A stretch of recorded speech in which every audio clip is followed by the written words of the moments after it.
के बारे में 3 ऐसी बातें बताइए कि हम भी उनको पसंद करने लगे सब लोग। सर, एक तो जो उनके राम की शक्ति पूजा है, उस वजह से जो उसमें ओज दिखाया गया है कि किसी भी स्थिति, चाहे हमारे लिए कितनी भी विपरीत स्थितियां हों, फिर भी हम अपने मनोबल से हम स्थितियां अपने पक्ष में कर सकते हैं। ठीक है, यानी कि एक अच्छे मोटिवेटर थे। Yes sir. एक बात हुई, और बताइए। दूसरा सर, बेटी के लिए उनका जो प्रेम है सरोज स्मृति में जो दिखता है, तो सर दूसरा मुझे उनकी ये क्वालिटी अच्छी। क्या दिखता है, हम नहीं जानते, थोड़ा बताइए, समझा के बताइए। सर, सरोज स्मृति में बेसिकली उन्होंने अपनी बेटी के लिए वात्सल्य प्रेम प्रकट किया है, जिसकी 2 पंक्तियां हैं कि कन्ने गत कर्मों का अर्पण कर करता मैं तेरा तर्पण। तो बेटी से प्यार तो हर आदमी करता है, उसमें से क्या खास बात? लेकिन सर, हिंदी साहित्य में बेटी के प्यार के लिए बहुत रेयरली मिलती हैं कोई कविताएं। अच्छा ठीक है, तो और तीसरा सर, जो उनका ऐसा व्यक्तित्व था कि वो सर नियमों में नहीं बंधते थे। जैसे सर मुक्त छंद की अवधारणा उन्होंने प्रस्तुत की, तो ये सर नियमों से अलग चलना और अपनी पहचान स्थापित करना। ये दिव्या, हरियाणा का नाम हरियाणा क्यों है? Sir, basically Haryana Hari plus आना से है, और इसे सर हरि मतलब भगवान की भूमि कहा जाता है। जैसे सर महाभारत यहाँ हुई और सर भगवान कृष्ण ने गीता का उपदेश दिया, तो इसीलिए इसे हरियाणा कहा जाता है। कानून लाकर सरकार ने सही किया था या कानून वापस लेके सही किया?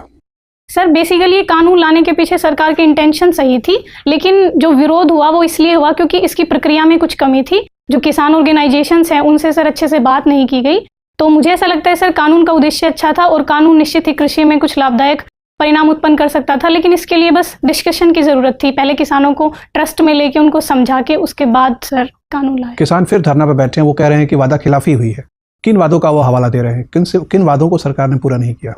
एमएसपी को सर लीगल करने की जो मांग थी उनकी, तो सरकार अभी एमएसपी को लीगल करने के पक्ष में नहीं है। क्या तर्क है सरकार के? सर, सरकार का ये तर्क है कि एमएसपी हमेशा से एक नीति रही है, उसे कभी भी लीगल करने की बात नहीं की गई है। अगर सरकार एमएसपी को लीगल कर देती है तो इससे सर गवर्नमेंट पे बहुत ज़्यादा फिजिकल बर्डन पड़ेगा, और सरकार चाहती है कि हम किसानों के आय को, उनकी लागत को कम करके R&D में निवेश करके बढ़ाएं। साइंस फिक्शन की मूवीज़ में जिस तरह से दिखाया जाता था मशीनें लड़ रही हैं बड़ी बड़ी, वो रियलिटी होने जा रहा है। उसकी संभावना जो बहुत अकाल्पनीय लगती थी वो अब रेल्म ऑफ पॉसिबिलिटी में आ गई है। ऐसा क्या कुछ हुआ है जो कि उनको ये स्टेटमेंट देना पड़ा? सर, अभी हाल में AI के क्षेत्र में और रोबोटिक्स के क्षेत्र में काफ़ी इम्प्रूवमेंट हुआ है, टेक्नोलॉजी में काफ़ी इम्प्रूवमेंट हुआ है। जैसे अभी ChatGPT आया है सर। भारत एक प्रयास कर रहा है कि ऑफशोर रुपी की मार्केट डेवलप हो। ऑफशोर रुपी या इंटरनेशनलाइजेशन ऑफ रुपी क्या चीज़ हो?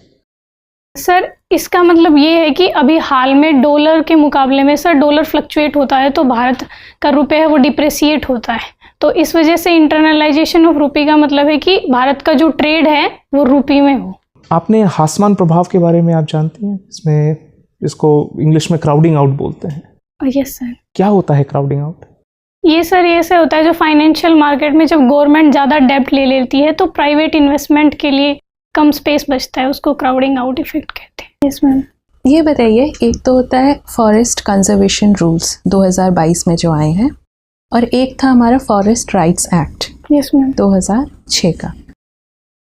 इन दोनों के बीच कुछ विरोधाभास है, आपको पता है क्या है? ये दोनों चीज़ों के बारे में जानते हैं? yes, हाँ, तो इन दोनों के बीच कौन सा बिंदु है जो विरोधाभास है? मैम, इसमें बेसिकली ट्राइबल्स जो होती हैं, फॉरेस्ट ड्वेलर्स होते हैं, उनके राइट्स को लेके विरोधाभास है। फॉरेस्ट राइट्स एक्ट में ये कहा गया है कि 4 हेक्टेयर तक अगर लैंड है किसी के पास तो उस पर ट्राइबल्स का अधिकार होगा। लेकिन अभी जो ये रूल्स आए हैं उनमें बेसिकली सरकार ने डेवलपमेंटल प्रोजेक्ट्स इनको बढ़ावा दिया है, तो मैम यहाँ कहीं कॉन्ट्राडिक्शन है।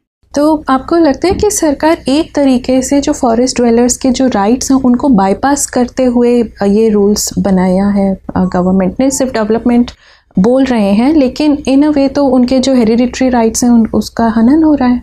मैम, इसके लिए गवर्नमेंट बेसिकली जो डेवलपमेंट प्रोजेक्ट है उनको बढ़ावा दे रही है। मैंने वही बोला। यस मैम, लेकिन ऐसा हो सकता है मैम कहीं जो कंट्राडिक्शन है उनको लेके गवर्नमेंट थोड़ा सा उनसे डिस्कस करके, और उन्होंने तो कंसेंट क्लॉज ही हटा दिया है वहाँ से। राउंड 1 क्लियरेंस, राउंड 2 क्लियरेंस, दोनों में से कंसेंट क्लॉज हटा हुआ है, तो कैसे डिस्कशन करेंगे हम? मैम, इसके लिए जो ट्राइबल लीडर्स हैं उनसे बात करनी चाहिए गवर्नमेंट को। अभी हमारे जो रिपब्लिक डे हुआ है उसमें चीफ गेस्ट कौन थे? मैम, मिस्र के प्रेसिडेंट। मिस्र के प्रेसिडेंट। क्या आपको ये आयरनिकल नहीं लगता है कि हमने एक ऐसे देश को आमंत्रित किया, ऐसे देश के रिप्रेजेंटेटिव को, जिसमें एक पॉइंट ऑफ टाइम पे शायद पाकिस्तान की मदद की है भारत में आतंकवाद फैलाने में? और आज हम उनको चीफ गेस्ट की तरह इनवाइट करते हैं। क्या रीज़न है भारत के इजिप्ट को इनवाइट करने के? आयरनिकल नहीं लगता है कि हमने एक ऐसे देश को आमंत्रित किया, ऐसे देश के रिप्रेजेंटेटिव को, जिसमें एक पॉइंट ऑफ टाइम पे शायद पाकिस्तान की मदद की है भारत में आतंकवाद फैलाने में, और आज हम उनको चीफ गेस्ट की तरह इनवाइट करते हैं।